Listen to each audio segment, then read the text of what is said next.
बिस्मिल्लाहिर्रहमानिर्रहीम। अस्सलाम वालेकुम dear student, this is Mohammad Munir. Mathematics first year chapter number 6 पे हमारी डिस्कशन चल रही है। चैप्टर नंबर 6 के प्रीवियस लेक्चर में हमने इससे पहले परमुटेशन और कॉम्बिनेशन के हवाले से डिस्कशन की। आज की हमारी डिस्कशन आपके पास चैप्टर नंबर 6 के लास्ट टॉपिक प्रोबेबिलिटी पे है। जैसे ही प्रोबेबिलिटी का जिक्र आता है तो सबसे पहले माइंड में ये क्वेश्चन अराइज होता है कि प्रोबेबिलिटी क्या होती है। प्रोबेबिलिटी को फर्स्ट टाइम आपके पास इंट्रोड्यूस करवाया था पास्कल एंड फॉर्मेट में।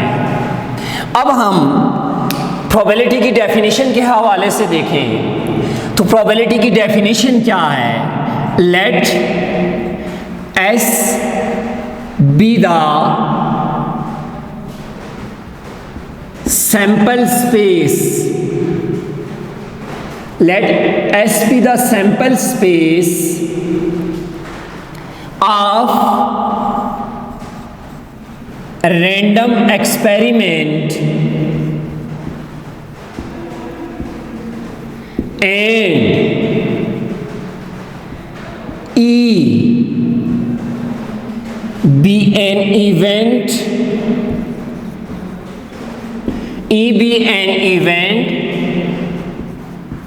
then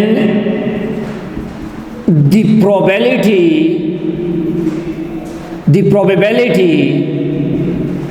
of occurring event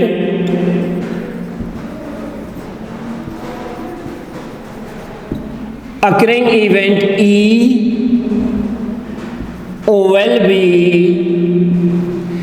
denoted by P of E. Mathematically,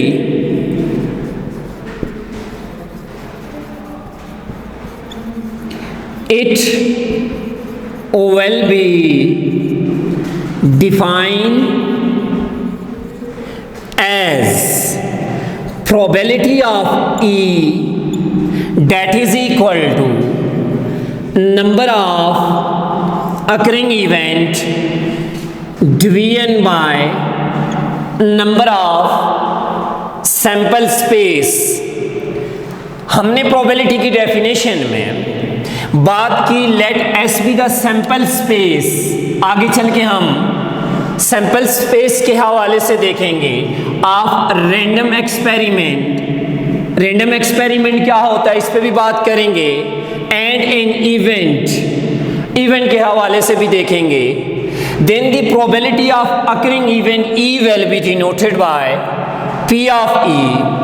mathematically it will be define probability of E that is equal to number of occurring event divided by number of sample space। E आपके पास वो event हैं जिनके आने के chances हों आपके पास, यानी कि E बेसिकली यहाँ पे इवेंट को डिफाइन कर रहा है और S आपके पास सैंपल स्पेस को डिफाइन कर रहा है। इस हवाले से एक एग्जांपल देख लेते हैं। लेट्स सपोज आपके पास एक सैंपल स्पेस आ गई। मैं ये सैंपल स्पेस एक डाई, यानी आपके पास डाई में हम एक बार अगर लेट्स सपोज डाई को थ्रो करें तो आपके पास कितने इवेंट्स के चांसेस होते हैं। एक डाई पे आपके पास 1 2 3 4 5 एंड 6 ये आपके पास टोटल चांस हैं। तो आपके पास ये एक सैंपल स्पेस डेवलप हो गई। E आपके पास लेट्स सपोज एक इवेंट है।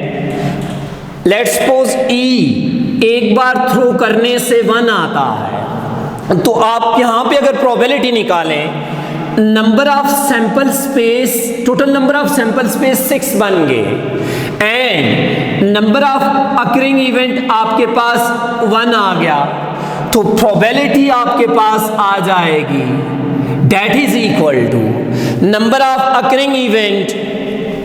स्टूडेंट्स आपके पास 1 आ रहा है एंड टोटल नंबर ऑफ आपके पास सैंपल स्पेस 6 आ रहे हैं। अब आपके पास अगर देखा जाए तो यहां आपके सामने मैंने कुछ पॉइंट्स अंडरलाइन किए हैं, sample space, random experiment and event. Sample space के हवाले से हमने बात की कि टोटल नंबर ऑफ आपके पास अकरिंग इवेंट्स या पॉसिबल इवेंट्स आपके पास total number of possible events होते हैं। रैंडम एक्सपेरिमेंट क्या होता है? Random experiment basically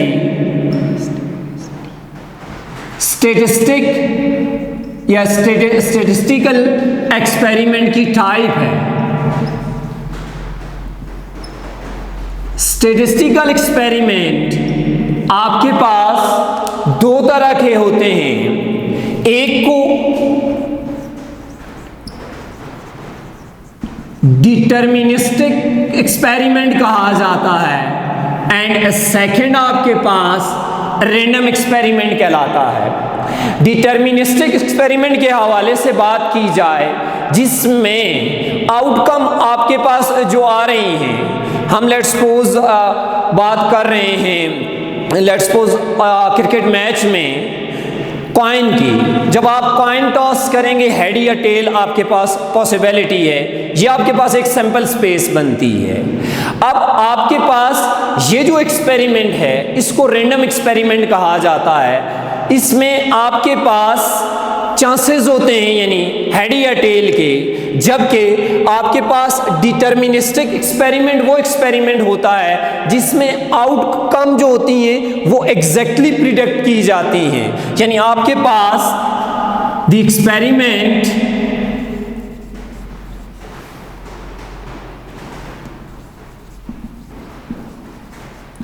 in which outcomes predicted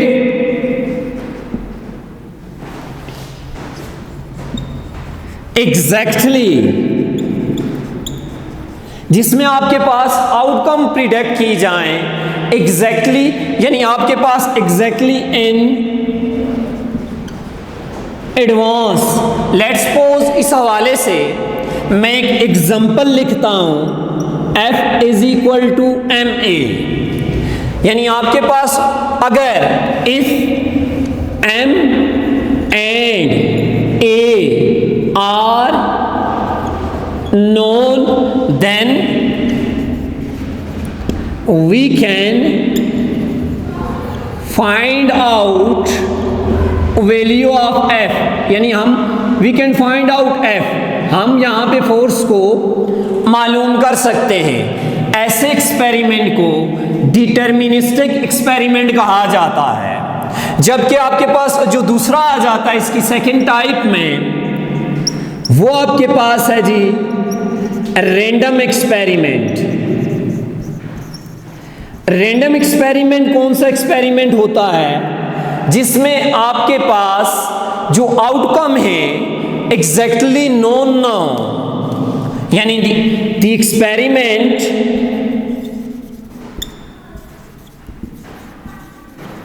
in which outcomes not exactly known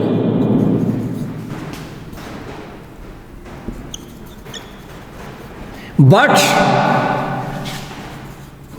can be described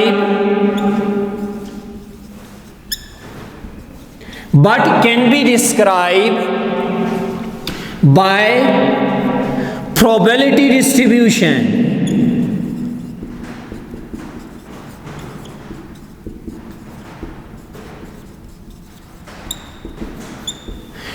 let's suppose इस हवाले से एग्जांपल अगर हम यहां पे लिखें तो आपके पास tossing a coin,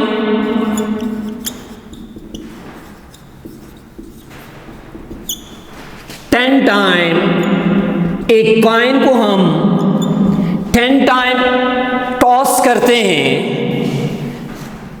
we cannot describe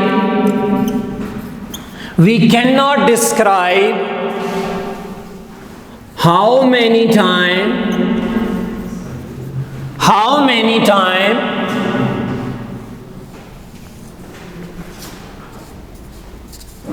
heads appear?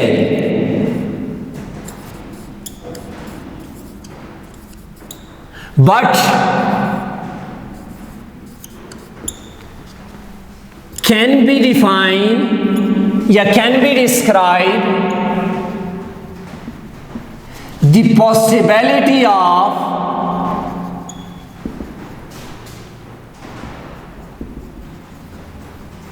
heads, यानी आपके पास उसकी पॉसिबिलिटी को हम डिस्क्राइब कर सकते हैं। इस लेक्चर के तमाम पॉइंट्स को एंड तक देखेंगे तो आपको अंदाज़ा हो जाएगा कि प्रोबेबिलिटी क्या होती है।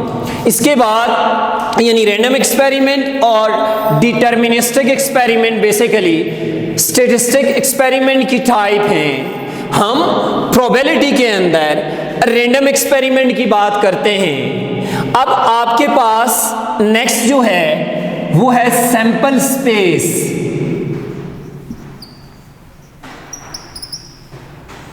सैंपल स्पेस क्या होती है? The set of total number of events is called sample space.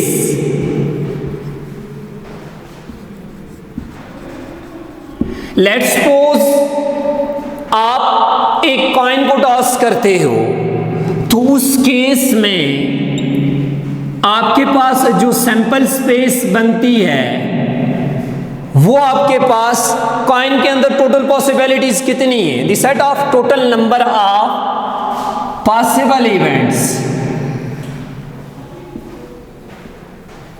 Is called sample space. तो कॉइन के अंदर हेड या टेल आने के आपके पास चांसेस है, ये एक सैंपल स्पेस बन गई। इसी तरह आपके पास देखें एक डाई, अगर मैं उसको उसको थ्रो करूं छक्का, आपके पास उसमें टोटल नंबर ऑफ जो पॉसिबिलिटीज हैं वो 6 आ रही हैं। तो सैंपल स्पेस यहां पे आपके पास टोटल नंबर ऑफ जो आपके पास एलिमेंट्स हैं वो 6 आ रहे हैं। तो ये सैंपल स्पेस आपके पास यहां पे डिफाइन होती है। इसके बाद नेक्स्ट जो हमारे पास है जी वो आपके पास क्या है जी? इवेंट है। इवेंट आपके पास क्या होता है? इवेंट आपके पास एक ऐसे आपके पास सेट को कहा जाता है consist one or more than one elements or subset of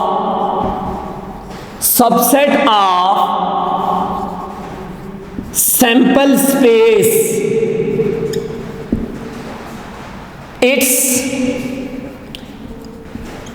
denoted by E।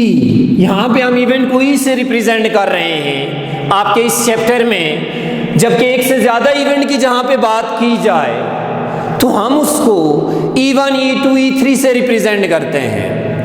अब आपके पास लेट्स सपोज ये एक सैंपल स्पेस है। मैं ये बात करता हूं कि सैंपल स्पेस में एक इवेंट यहां पे लिखता हूं।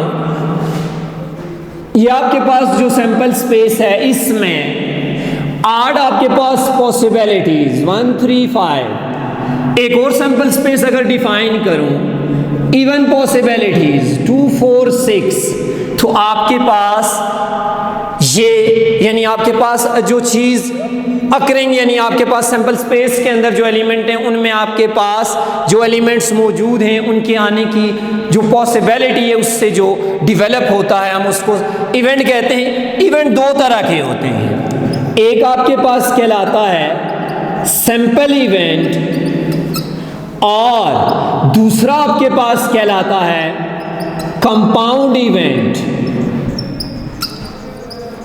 सैंपल इवेंट आपके पास कौन सा इवेंट होता है? हैविंग ओनली वन एलिमेंट, जिसमें सिर्फ एक एलिमेंट आपके पास आ रहा हो। और compound event having two or more than two elements, जिसमें आपके पास दो या दो से ज्यादा एलिमेंट्स आ जाएं, उसको कंपाउंड इवेंट कहा जाता है। यानी आपके पास इवेंट के हवाले से हमने बात की, कंसिस्ट वन और मोर देन एलिमेंट्स, मोर देन वन एलिमेंट्स, जो आपके पास एक या एक से ज्यादा एलिमेंट पर मुश्तमिल हो, ऐसे सेट को आपके पास इवेंट कहा जाता है। और वो सैंपल स्पेस का आपके पास सेट हो। इवेंट आपके पास नीचे बात की दो तरह के होते हैं, एक को सैंपल इवेंट कहा जाता है। जैसे यहां पे अगर मैं बात करूं, इस आपके पास एग्जांपल में टॉसिंग अ कॉइन, तो इसमें मैं अगर एक इवेंट बनाऊं तो इवेंट आपके पास यहां पे मैं लेट्स सपोज कहता हूं हेड आने के चांसेस आपके पास एक बार कितने, तो वहां आपके पास जो इवेंट बनेगा आपके पास एक एलिमेंट। यहां पे अगर मैं बनाऊं इस एग्जांपल में हेड और टेल दोनों के आने की पॉसिबिलिटी निकालूं, तो आपके पास मैं E2 का इसको नाम दे देता हूं head and tail. It's mean कि आपके पास इवेंट के अंदर number of elements sample space के इक्वल हो सकते हैं। तो यानी यहां से एक इंपॉर्टेंट पॉइंट कि आपके पास very important MCQs point of view से कि किसी भी इवेंट की जो प्रोबेबिलिटी होती है वो less than or equal to या नंबर ऑफ इवेंट्स जो आपके पास किसी भी एक्सपेरिमेंट में नंबर ऑफ इवेंट्स जो होते हैं वो less than or equal to number of sample space and greater than or equal to 0 होंगे। अब आपके पास अगर मैं यहां पे नंबर ऑफ सैंपल स्पेस को सबके नीचे डिवाइड कर दूं,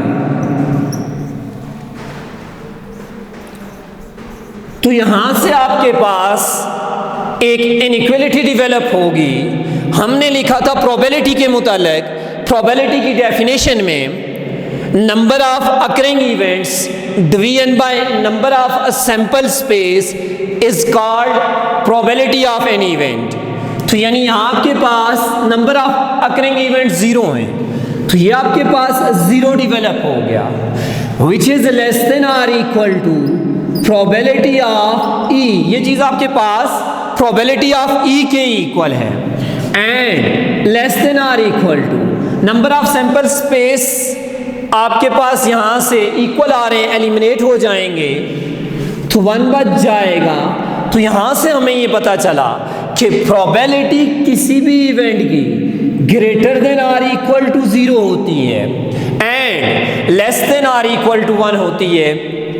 हमने आज की जो इस लेक्चर में डिस्कशन है वो बेसिकली प्रोबेबिलिटी पे की। प्रोबेबिलिटी में हमने ये बात की कि आपके पास सैंपल स्पेस कोई भी आपके पास रैंडम एक्सपेरिमेंट से डेवलप हो और उसमें हम ई जो है ये आपके पास अकरिंग इवेंट्स हैं। यानी आपके पास जैसे मैंने डिफरेंट एग्जांपल में आपको बताया, जैसे यहाँ पे आपके पास अकरिंग इवेंट्स 3 आ रहे हैं, यहाँ पे आपके पास 3 आ रहे हैं, आपके पास प्रोबेबिलिटी ऑफ ई होगी number of occurring event division by number of sample space. इसमें हमने बात की स्टैटिस्टिक एक्सपेरिमेंट की, ये एक टाइप है रैंडम एक्सपेरिमेंट। रैंडम एक्सपेरिमेंट आपके पास है जिसमें हम एग्जैक्टली नोन ना हो हमें, बल्कि हम उसको प्रोबेबिलिटी डिस्ट्रीब्यूशन से डिटरमाइन कर सकें। फिर सैंपल स्पेस के हवाले से बात की, पॉसिबल ऑल